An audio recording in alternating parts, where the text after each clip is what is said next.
안녕하십니까. 한글 맞춤법 강의를 시작하겠습니다. 일단 한글 맞춤법은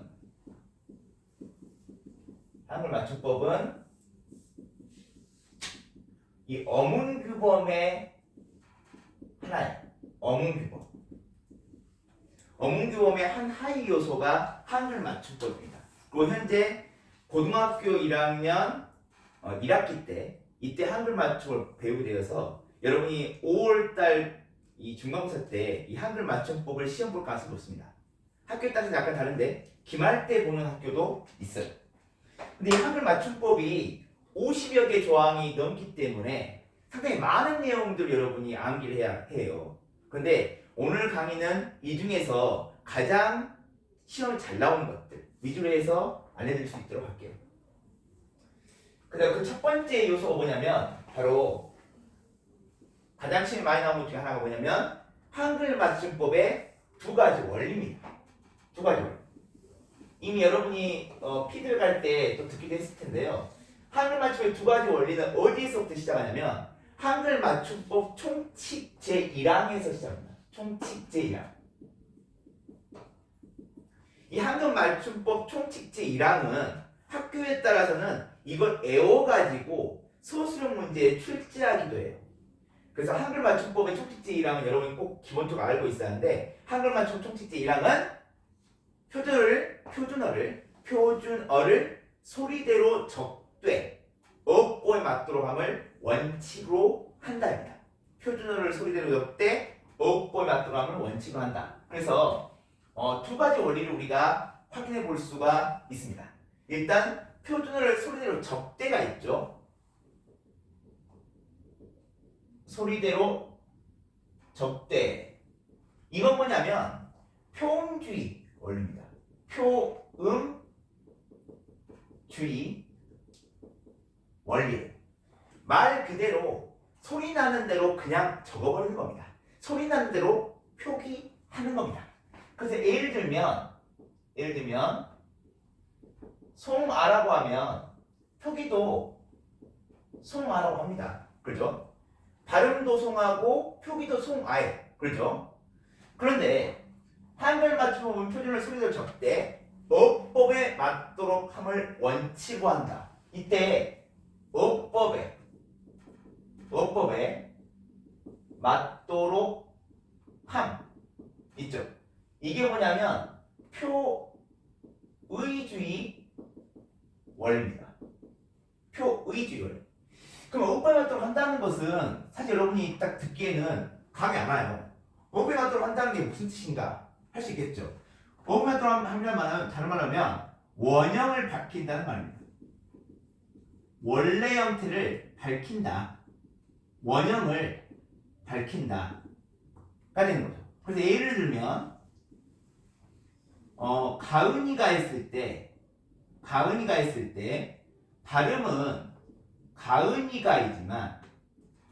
발음은 가은이가이지만 실제 표기는 가은이가를 해서 원래 형태를 밝혀 적어준다는 것이 어법에 맞도록 함이라는 뜻입니다. 맞죠? 그래서 대원칙은 뭐냐면 표음주의 원리입니다. 왜냐하면 우리 국어는 표문자이거든요. 우리 한글은 표문자이기 때문에 그 중에서 음소문자이기 때문에 의당 반드시 당연하게도 발음되는 대로 표기하는 게 맞지만은 그렇게 표기했을 경우에 문제가 발생하기 때문에 특별히 추가 조항을 넣어서 표의지 원리에 따라서 했는데 그럼 어떤 경우에 이 소리나를 적게 되면 불상사가 발생하냐? 세 가지 경우가 있습니다. 그 세 가지 경우가 뭐냐면 첫 번째가 체험 플러스 조사입니다. 두 번째가 어감 플러스 어미입니다. 세 번째가 어금 플러스 접사입니다. 이 세 가지 경우는 발음된 대로 표기했더니 사람들이 좀 혼란을 느꼈다. 의미 파악에 혼란을 느꼈다. 그래서 안 되겠다 싶어서 원래 형태를 밝혀 보였다는 것이죠. 세 가지 경우가 있는데 예를 들면 아까도 금방 했지만 이 가은이가 했을 때 이 가은이는 체현이지만 여기 붙는 가는 조사거든요. 근데 가은이가를 반대로 표기해버리게 되면 체험과 조사가 구분이 안 돼갖고 사람들이 의미 파악에 혼란을 줬다라는 것입니다. 그래서 이 체험과 조사인 경우에는 예외가 없어요. 무조건 원래 형태를 밝혀줘야 하는데, 자, 이제부터가 키포인트입니다. 이제부터는 정말 학교 소설 문제에서 잘 나온 내용이다. 그래서 꼭 기억이 나는데요. 뭐냐? 이 어감거미도 원래는 원래 형태를 밝혀 적어주는 게 맞습니다. 이렇게 발음은 라가다지만 실제 표기는 아가다라고 표현하는 거죠. 그렇죠? 그런데 이 어간어미가 결합되는 경우에 세 가지 경우는요, 예외적으로 소리 나는 대로 적는 경우가 있는데, 이게 학교 소수적 문제, 단골 문제라는 것이죠. 그 세 가지가 뭐냐? 바로 드러나다,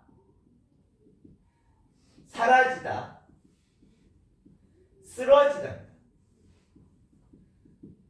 드러나다, 사라지다, 쓰러지다. 요 딱 세 가지 경우는요, 어간거미를 결합했을 때 원형을 밝혀줘야 하는 그런 원칙을 무시하고 이루어지고 있다는 것이죠. 그래서 그 이유를 써서라는 것이 시험 잘 나오는데, 뭐냐? 왜 이 세 가지 경우는 소리나 죽느냐? 그것은 본래 뜻에서 멀어진 경우에 해당하게 됩니다.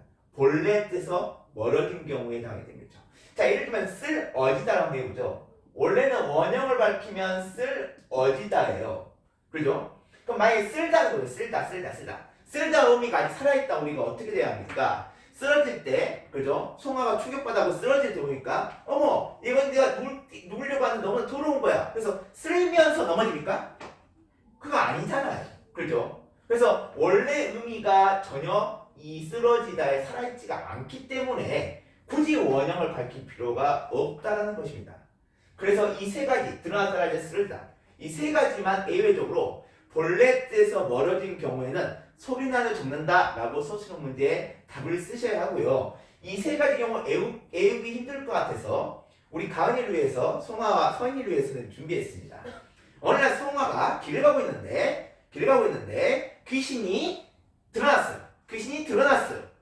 그러고 나서 사라졌어요. 그러니까 송아가 쓰러졌어요. 충격받아서. 그렇게 외우시면 됩니다. 알죠? 네. 이게 중요하고요. 그 다음 어근과 접사도 마찬가지입니다. 어근과 접사도 원래는 결합되었을 경우에 원래 형태를 밝혀 적어줘야 합니다. 그래서 예를 들면 뭐가 있냐? 예를 들면 우리 가은이의 먹이는 뭐야? 가은이한테 먹이라고 하면 안 되죠. 사람이니까. 근데 이 먹이는요, 먹다라는 어간에, 그죠? 먹다의 어간, 먹에 이라고 하는 명사파생 정미사가 붙어갖고 먹이가 됐어요. 그죠? 그래서 어근 플러스 접사인데, 이게 발음될 때는 먹이지만 우리 이렇게 쓰지 않는다는 거죠. 원래 형태를 밝혀갖고 먹이라고 쓴다는 거죠. 근데 이것도 여러분 예외가 있습니다. 요것도 예외가 있어. 그래서 이 뒤에 내용이 시험 잘 나오는데, 불행하게도 이 세 가지 예밖에 없었는데, 어간거미는 어근과 접사는 무려 예가 너무나 많이 있기 때문에 이걸 다 열거할 수가 없고요. 몇 개 대표적인 예만 적어드리면요, 무덤, 마중, 마개 등이 있습니다. 자, 원래 형태를 밝혀주면 이건 묻어진 것이죠. 묻어진 것. 그래서 묻엄이야. 이건 맞이하는 것이야. 그래서 막웅이야. 그리고 막에는 뭐니까 막는 것이야. 막애야. 그렇죠? 묻엄, 막웅, 막애인데 우리가 원래 형태를 이렇게 밝혀서 만약에 적어준다면, 그리고 이걸 우리가 일상생활 사용한다면 이 다른 사람들이 뭡니까? 의미를 파악하는데 혼란을 느끼겠지요. 그래서 이것들은 그러면 왜 원래 형태를 밝혀주지 않느냐? 이건 본래 뜻에서 멀어졌습니까? 본래 뜻에서 멀어졌어요? 아니죠. 무덤은 묻는 거잖아. 맞으면 맞이하는 거잖아. 막에는 막는 거잖아. 원래 의미에서 전혀 멀어지지가 않았습니다. 그렇다면 아까 위의 것처럼 이유를 대면 안 된다는 것이죠. 그러면 왜 이것들, 어근과 접사는 왜 소리나를 표기했냐? 그 이유는 사회 구성원들이 원형을 밝혀 적었을 경우에는 의미 파악에 혼란을 느끼기 때문이죠. 즉 언중들이, 이 사회 구성원들이 원형을 모르기 때문에 굳이 밝혀보았자 의미 파악에 혼란만 가져온다는 것이죠. 그 위에 것은 뭡니까? 본래 뜻에서 멀어진 경우. 밑에 것은 사회 구성원들이 원형을 모르는 경우. 이렇게 해서 여러분이 외워두시면 됩니다. 나중에 이제 내신 기간 때 이걸 강조해서 시험 제가 얘기할 거고요. 이 두 가지 아무튼 이 첫 번째 두 가지 올리기에서 가장 중요한 거예요. 맞죠? 단순히 선언대로 표기한다. 원래는 밝힌다. 이 표현지 표현지는 너무나 기본적 개념이고 이게 깊이 들어가면 이렇게까지 나온다는 거죠. 이게 첫 번째로 가장 한글 맞춤 중요한 겁니다. 왜냐? 한글 맞춤이 두 가지 원리니까 뼈대니까 이 뼈대에 따라서 모든 50여 개 조항들이 배치가 되어 있습니다. 자, 두 번째로 중요한 건 뭐냐? 두 번째로 중요한 거. 그리고 학교 시험에 정말 자중한 거. 그리고 여러분이 많이 문제를 보게 될 거. 바로 악명 높은 사이시오 표기입니다. 사실 사이시오 표기는 여러분 오늘 배운다고 할지라도 문제를 풀면서 내공을 기르지 않으면 문제에 접근하기가 너무 힘든 것이 사이시오 표기입니다. 자, 일단 원리부터 얘기할게요. 사이시옷은 뭐냐라부터 우리가 출발해야 합니다. 사이시옷이 대체 뭐냐라는 거죠. 사이시옷은요 발음기호입니다. 발음기호.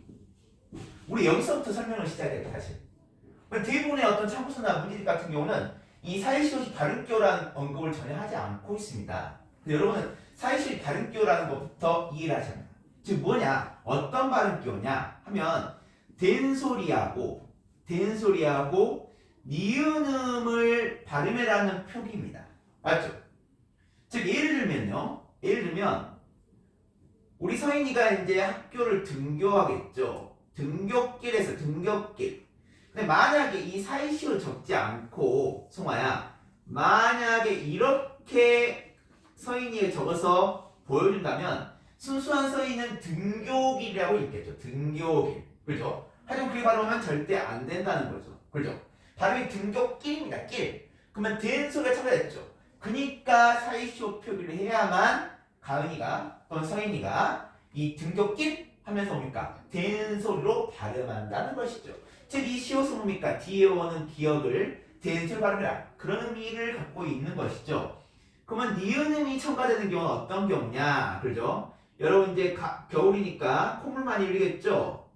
근데 이걸 그냥 콧물이라고 적어버리면 역시나 순수한 서인은 콧물이라고 읽겠죠. 근데 콧물이라고 읽으면 안 된다는 것이죠. 콧물 해야죠. 그래서 뭡니까? 발음이 이 니은음을 첨가했고 콧물이 되는 것이죠. 그렇죠? 그래서 이 사이시도 다시 한번 하겠지만 된 소리와 니은음을 발음해라는 발음기호다라는 것부터 출발하셔야 합니다. 그러면 이 사이시로 표기하는 양상이 세 가지가 있는데요. 사이시로 표기는 현재 한글 맞춤법 제30항에 언급하고 있어요. 30항. 그러면 이 30항을 여러분이 구조를 외우셔야 하는데요. 초시도 안 틀리고 외울 필요는 없고 이 구조를 외워둬야 하는데 구조가 어떻게 되냐면 30항의 구조가 처음은요. 우리말과 우리말이 결합했을 때입니다. 우리말과 우리말이 결합했을 때 뭡니까? 첫 번째 경우는 된 소리가 덧나는 경우. 두 번째는 뭡니까? 니은음이 덧나는 경우. 세 번째는 뭡니까? 니은음이 덧나는 경우. 이 세 가지 경우에는 뭘 한다? 사이시오 표기를 한다는 것이죠. 그래서 서운해할까봐 우리 송아가 서운해할까봐 예를 들어주면 자 뇌물 있죠. 뇌물. 그죠? 흐르는 물 뇌물이 있죠. 이때 뇌하고 물 모두 다 순 우리말입니다. 하지만 발음은 뇌물이라고 하지 않고 냇물이라고 합니다. 냇물. 그래서 뭡니까? 이렇게 사이시옷을 적어줘야 한다는 것이죠. 이게 첫 번째입니다. 두 번째입니다. 두 번째는 어떠냐? 우리말과 한자어 또는 한자어와 우리말이 겹쳐졌을 때 역시나 된소리 니은음이 덧나는 경우면 사이시옷을 표기해야 하는 게 가나 두 번째 원리입니다. 이것도 구조는 똑같습니다. 된소리 니은음 니은음입니다.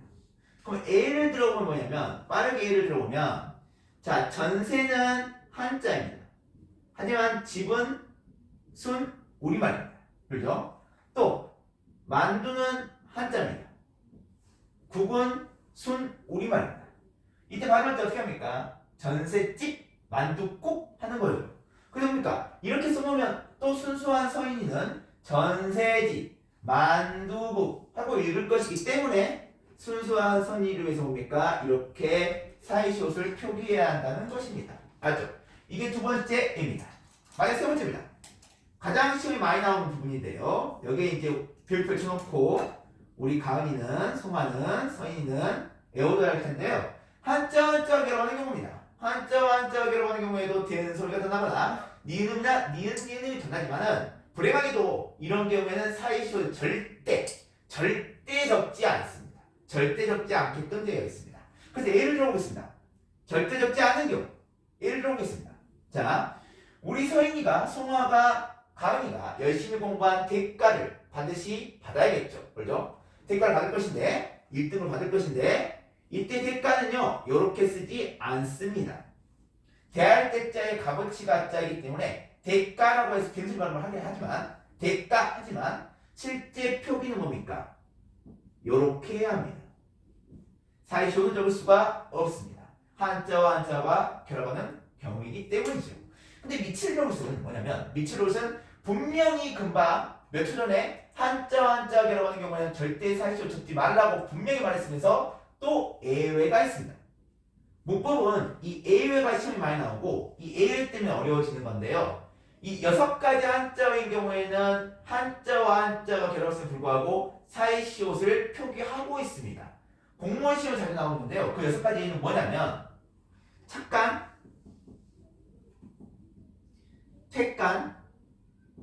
퇴간, 퇴비를 많이 쌓아놓는 곳이에요. 퇴비, 걸음, 비교.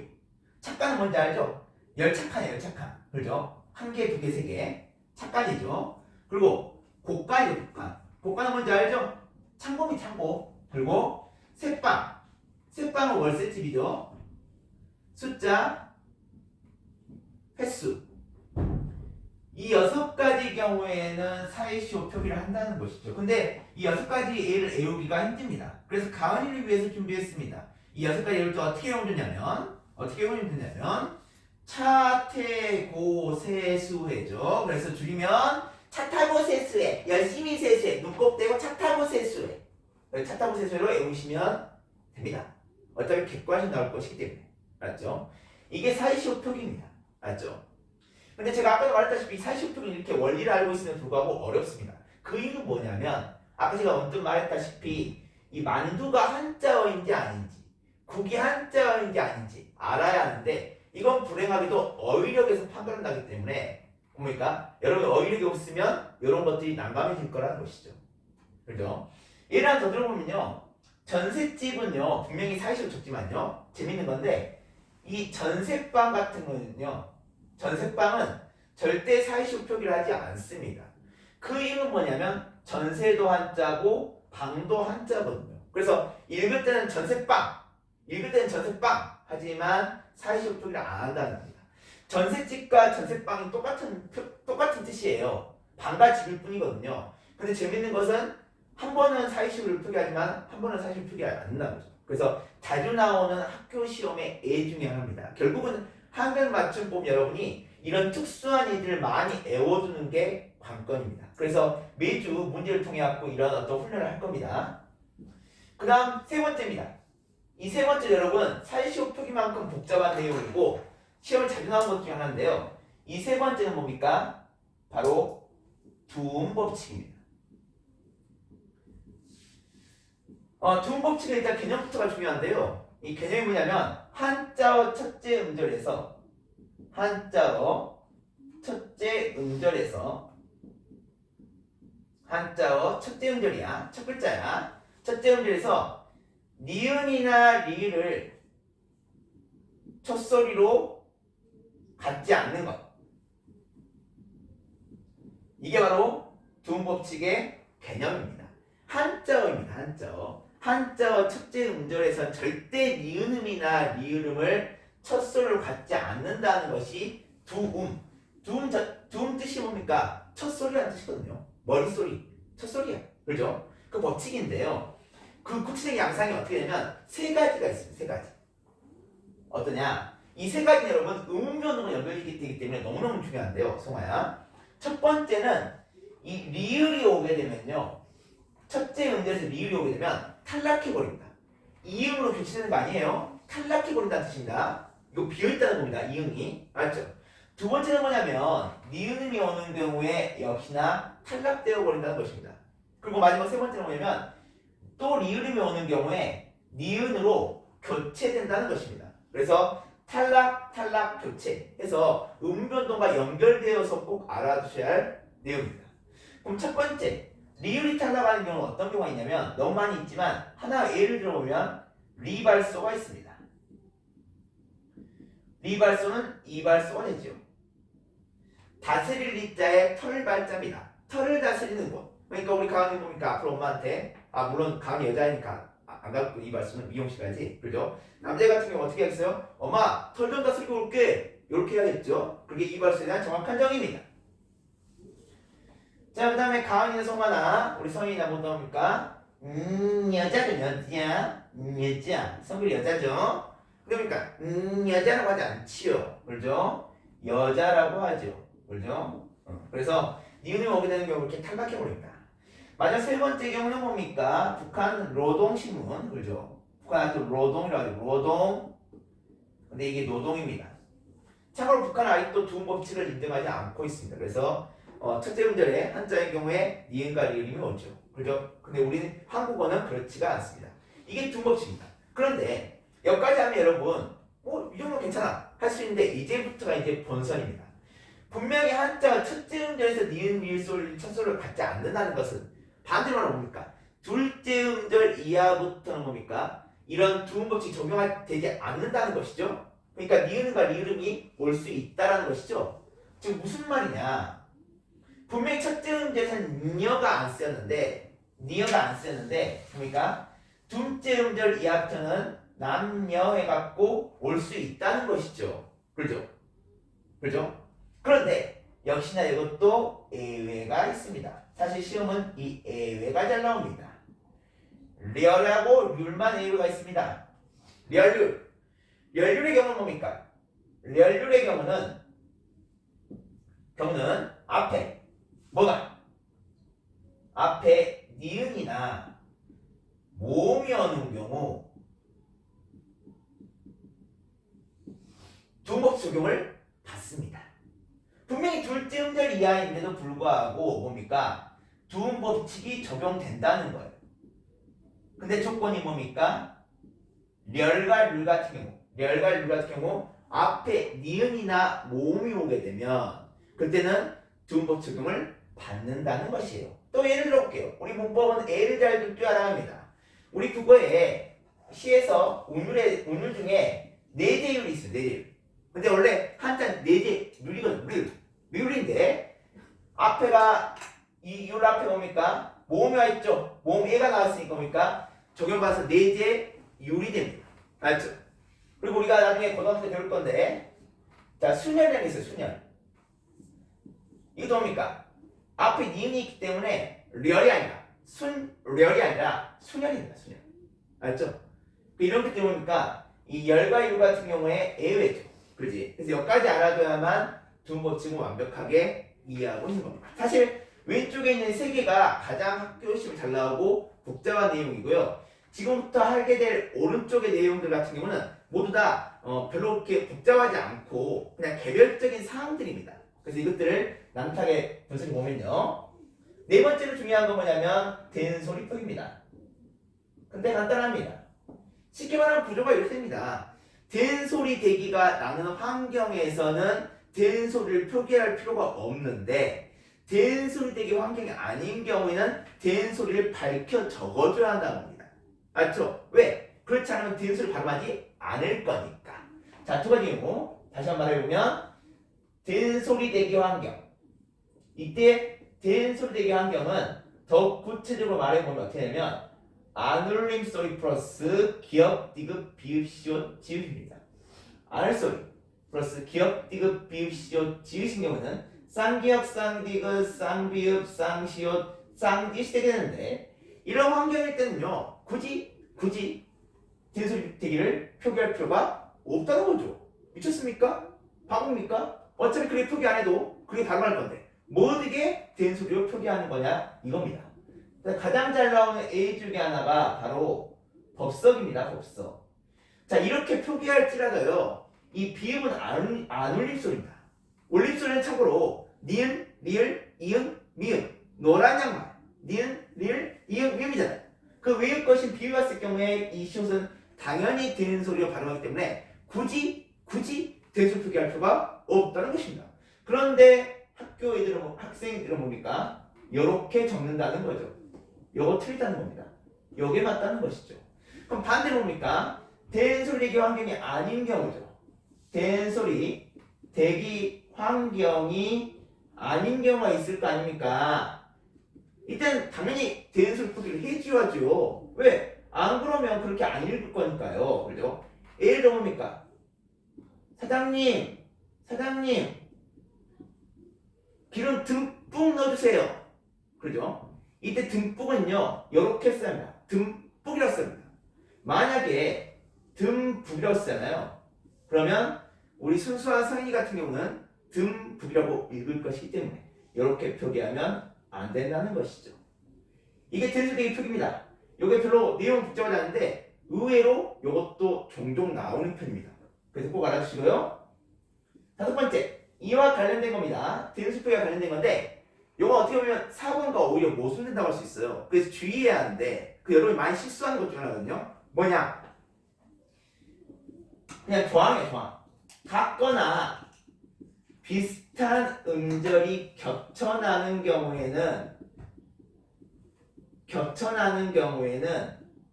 같거나 비슷한 음절이 겹쳐나는 경우에는 비슷하게 합니다.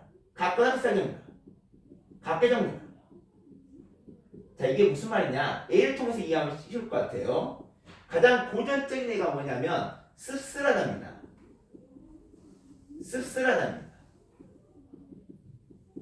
근데 이걸 잘 봐야 합니다. 이 씁쓸하다라고 적어야 하는데 우리 서인이 같은 경우는 분명히 선생님 요렇게 적어도 되잖아요. 요럴 겁니다. 왜냐고요? 씁쓸해도 우리가 발음할 때 씁쓸이라고 읽을 것이기 때문이죠. 그러면 뭡니까? 아까 위의 조항과 모순되죠.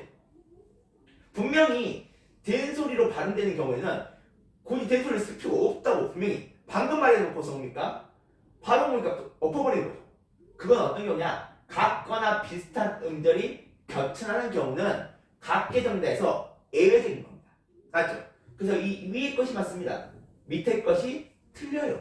맞죠? 그래서 이 4번과 5번이 서로 상충되기 때문에 여러분들 헷갈릴 거라는 것이죠. 그래서 비슷한 것들인 경우에는 된소리로 표기날지라도 뭡니까? 된소리를 밝혀 적습니다. 그래서 씁쓸하다가 맞습니다. 그럼 여러분 하나만 더 응용해 볼까요? 짝 잘하다일까? 짝 짜라다일까? 어떻게 맞겠어요? 위 아래예요? 정답은 아래입니다. 네, 제 일부러 제가 바꿨었는데요. 짝 짤도 여러분 비슷하죠? 글자가. 그러니까 분명히 우리 송아가 이해한 것처럼 된소리기 표기니까 굳이 된소리를 밝혀 적을 필요가 있겠냐면서 위에 걸 말할 수 있겠지만은 비슷한 글자이기 때문에 아래로 해서 짝 짜라다가 맞습니다. 아시겠죠? 근데 위에처럼 많이 애들이 일부러 씁니다. 그것은 4번 조항을 알고 있기 때문이죠. 그래서 서로 모순되니까 꼭 잘 기억해 놓으시고 이렇게 묶어갖고 학교에서 내고서 많이 틀리게 합니다. 그래서 제가 강조했습니다. 자, 그 다음 여섯 번째입니다.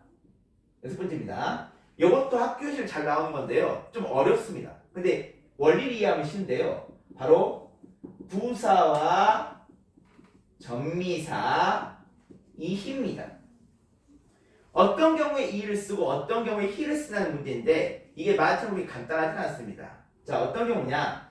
이를 쓰는 경우가 무려 5가지 경우나 있습니다. 그래서 지금부터 이 5가지 경우를 모두 다 외우셔야 하는데요. 즉 이 5가지 경우가 아닌 경우에는 히를 쓰겠죠. 자, 첫 번째 경우입니다. 첫 번째 경우는 하다가 붙일 수 없는 경우, 하다가 연이어 올 수 없는 경우에 뭡니까? 이를 씁니다. 예를 들면 곰곰하다 할 수 있잖아요. 곰곰하다. 그렇죠? 그래서 이입니다. 두 번째입니다. 하다가 붙을 수 없고요. 첩어나 준첩어가 없는 경우 이럴 때도 뭡니까? 역시나 이를 씁니다. 예를 들면 오직 뭐가 있습니까? 곳입니다. 성화집은 곳곳이 모두 꽃으로 둘러싸여 있다. 성화집은 곳곳이 꽃으로 둘러싸여 있다. 그죠? 이때 곳곳입니다. 세 번째입니다. 하다가 역시나 붙을 수가 없습니다. 그러면서 뭡니까? 부사가 오는 경우입니다. 가은이는 예쁘다. 더욱이 성격도 좋다. 그럼 이때 더욱입니다. 더욱이 부사이기 때문이지요. 네 번째 경우입니다. 역시나 하다가 붙을 수가 없습니다. 좀 어려운데요. 하다가 붙을 수 없으면서 불규칙 활용이 오는 경우입니다. 무슨 불규칙? 비읍 불규칙 활용이 오는 경우입니다. 예를 들면 뭐가 있냐? 고의하고 까다로이가 있습니다. 고의는 뭐냐면 곱다야, 곱다. 곱다인데 곱다가 비읍 불규칙 활용입니다. 곱다, 곱고, 곱지, 고와, 고우며, 고와서 갑자기 비읍이 없어지죠? 이게 비읍 불규칙 활용인데 이런 경우에는 이가 붙습니다.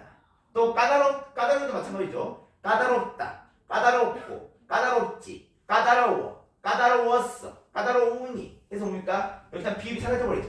그래서 이런 경우에도 비읍 불규칙 활용이기 때문에 이를 줬습니다. 마지막 다섯 번째 경우입니다. 계속 하다가 안 붙어 있으니까 아니 무슨 그냥 하다가 붙지 못하는 경우라고 하시면 될 거 아닙니까? 하는데 하다가 붙을 수 있는 경우도 있습니다. 하다가 붙을 수 있으면서 시옷 받침이 오는 경우 그럴 때는 역시나 이를 써야 합니다. 얘들이 가장 많이 틀린 것 중에 하나인데요. 바로 깨끗이가 있습니다. 흔히 깨끗히 하고 쓰는 애들이 많이 있는데 깨끗입니다. 그죠? 깨끗하다 되죠? 깨끗하다 됐는데도 불구하고 이를 붙인다는 거. 그죠? 이 다섯 가지 경우에 해당되지 않는 것들은 히를 쓴다고 생각하시면 됩니다. 아시겠죠? 이게 부사점이사 이히입니다. 자, 일곱 번째입니다. 거의 다 끝났습니다. 일곱 번째는 뭐냐면 의발음입니다. 의발음. 이 의발음도 학교 시험에 종종 나오는 것 중에 하나인데요. 의발음. 자, 의발음 뭐가 있냐면 역시 네 가지 양상이 있습니다. 네 가지 양상. 자, 첫째 음절에 오는 경우에는요. 첫째 음절에 오는 경우에는 발음을 무조건 뭡니까? 의라고 합니다. 이중모민 의라고 합니다. 그런데 뭡니까? 둘째 음절 이하부터는요. 둘째 음절 이하에서부터는 의도 발음할 수 있지만 그냥 이라고 발음할 수도 있습니다. 허용하는 거죠. 이를. 그럼 뭡니까? 조사인 경우에는 조사의가 오는 경우인데 간접조사가 의인데 이 조사 같은 경우에도 의도 되고 예로도 발음됩니다. 맞죠? 그런데 자음을 첫소리로 가진 경우 자음을 첫소리로 가지는 경우에는 어떠냐? 자음을 첫소리로 가진 경우에는 반드시 이로 발음해야 하는 거. 그죠? 이 네 가지 양상을 꼭 알아두셔야 합니다. 그래서 흔히 있잖아. 어떤 걸 시험 문제 잘 내냐면 민주주의의 의를 제일 시험 잘 내요. 민주주의의 의. 이거 발음 어떻게 하느냐라는 것이죠. 자, 보세요. 잘 보세요. 이 첫 번째 의는요. 네 번째 음절에 오는 의죠. 그래서 요 같은 경우입니까? 이 이중모음이 의도 되지만 이도 됩니다. 의도 되고 이도 돼요. 맞죠? 근데 뒤에 오는 거 있죠? 요 의는 뭡니까? 조사의입니다. 그래서 의도 되고 애도 방됩니다. 맞죠? 그 다음에 이 의 있죠? 이건 첫째 음절의 의죠. 따라서 무조건 이중모음 의로 발음합니다. 두 번째 의는 뭡니까? 역시 둘째 음절 이하의 의이기 때문에 이런 경우에는 의도 되고 이도 됩니다. 맞죠? 이게 제일 가장 시험 잘 나오는 것 중에 하나입니다. 자, 앞으로 이제 두 가지 남았습니다. 여덟 번째, 아홉 번째 마음 이제 끝나게 될 건데요. 자, 여덟 번째는 뭐냐면 사실 말이 여덟 번째인 거지 가장 사이시오 표기와 함께 단골 문제이기도 하면서 가장 여러분이 실수가 더 많이 하는 바로 악명 높은 띄어쓰기입니다. 어떻게 보면 한글 맞추고 이꼬를 띄어쓰기라도 과언이 아닐 정도로 띄어쓰기 문제는 상당히 어렵고 한글 맞춤의 가장 중심을 차지하고 있는데요. 띄어쓰기 규정은 상당히 많이 있습니다. 근데 좀 대표되는 골자가 되는 것들 몇 가지만 얘기할 수 있도록 하겠습니다. 첫 번째 사항은 뭐냐면요. 첫 번째는 본용어. 본용어가 보조용어 오는 경우는 띄어쓰는 게 원칙이야. 띄어쓰는 게 원칙인데 띄어쓰기 원칙 붙여쓰기는 뭡니까? 붙여쓰기는 허용이에요. 예를 들면 뭐가 있냐면 예를 들면 자 본용어가 보조용어이 오는 경우에 띄어쓰기를 원칙으로 하지만 붙여쓰기도 허용한다. 이게 붙여써도 된다는 것이죠. 예를 들어서 뭐가 있습니까? 나라보다 송아가 날아보았다. 그렇죠? 이 나라보다 띄어써도 되고요. 붙여써도 됩니다. 맞죠?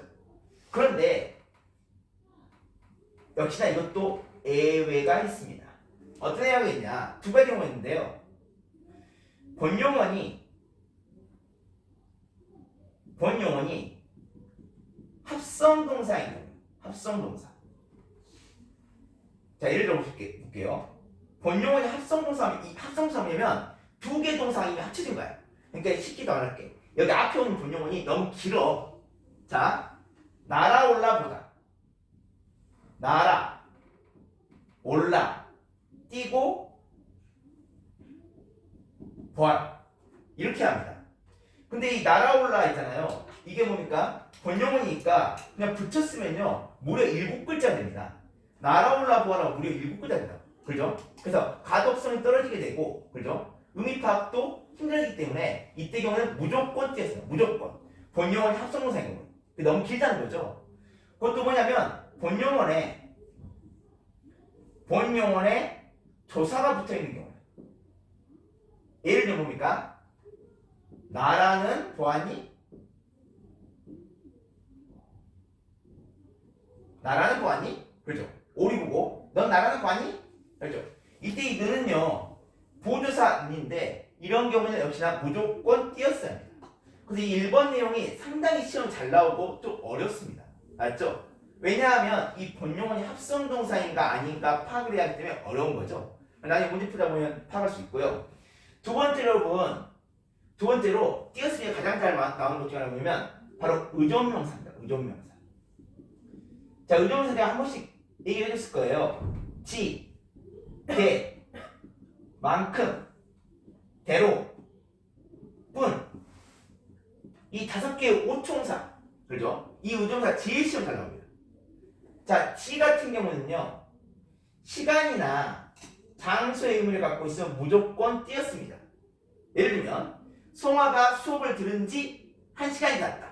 이때 들은 지 할 때 이 지는 시간 의미이기 때문에 들은 띄고 지를 써야 하는 거죠.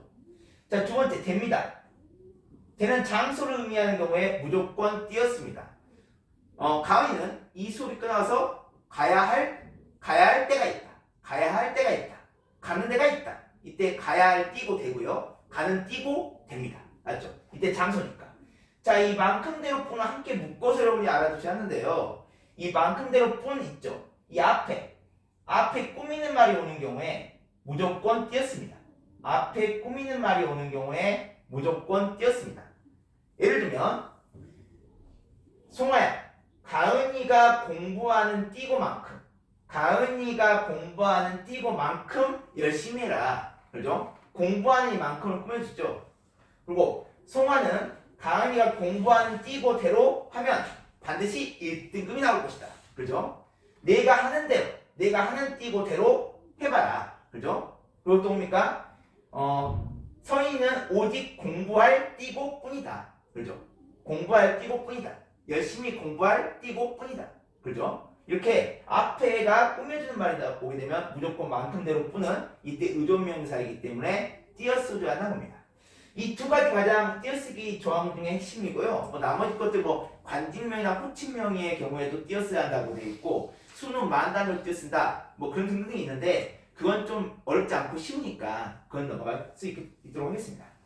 자, 마지막입니다. 라스트. 마지막 9번째는 하지인데요. 하지. 자, 하지가 줄여질 때 어떻게 줄여지냐 이거죠. 이건 두 가지를 여러분이 비교하시면 쉽게 이해할 수 있습니다. 넉넉하지하고 씁쓸하지입니다. 이제 이걸 그냥 쓰면 문제가 안 되는데 굳이 이걸 줄여 쓴다고 하네요. 굳이. 그럼 하지 앞에 이 기역이 있죠. 기역은 안 울릴 소리죠. 이렇게 하 앞에 안 울릴 소리 기역이 오는 경우에는 어떻게 되냐? 줄일 때 하가 전체적으로 탈락해서 넉넉지가 됩니다. 그러니까 요즘 가은이는 시간이 넉넉치 않다. 이게 자연스럽잖아요. 요즘 가은이는 바빠서 시간이 넉넉치 않다. 놀 시간이 넉넉치 않다 했는데 이거 틀린 발음입니다. 가은이 요즘에 놀 시간이 넉넉지 않다. 넉넉지 않다. 이렇게 합니다. 그래서 이거 주의하시고요. 근데 밑에 보니까 이 하앞에가 우리 선생님이 보다시피 리을이라고 하는 울림소리가 왔죠. 자, 니은, 리을, 이응님. 노란 양말은 울림소리인데 이렇게 하앞에 울림소리 리을이 오는 경우는 어떠냐? 하 전체가 탈락하는 게 아니라 하에서 아만 탈락합니다. 그래서 어떻게 됩니까? 씁쓸 히읗 지읒가 된 다음에 씁쓸 히읗 지가 된 다음에 히읗과 지읒이 축약되어 가지고 결국 씁쓸 치가 됩니다. 아시겠죠? 그래서 여러분 결국은 하 앞에 울림소리가 있는지 안 울림소리가 있는지에 따라서 달라진다. 발음이 표기가 달라진다. 이렇게 알아주시면 될 것 같습니다. 자, 여러분 오늘 그래서 이 9가지 핵심되는 한글 맞춤법 조항들 공부했는데요. 여기에 언급되지 않는 조항도 많이 있습니다. 근데 그런 조항들은 여기 언급된 내용들보다는 간단하고 여러분 쉽게 이해할 수 있고 하나 어떤 사실적인 것만 이해하면 되기 때문에 복잡하지 않습니다. 그래서 그런 조항들은 앞으로 매주 이게 시험 문제 풀면서 우리가 보완할 수 있도록 하고 오늘 이 9가지를 중점적으로 공부해 주시면 한글 맞춤법 문제는 쉽게 풀 수 있을 것이다. 그래서 여러분 오늘 이거 잘 내용 정리하시고 열심히 또 해봅시다. 고생하셨어요. 안녕.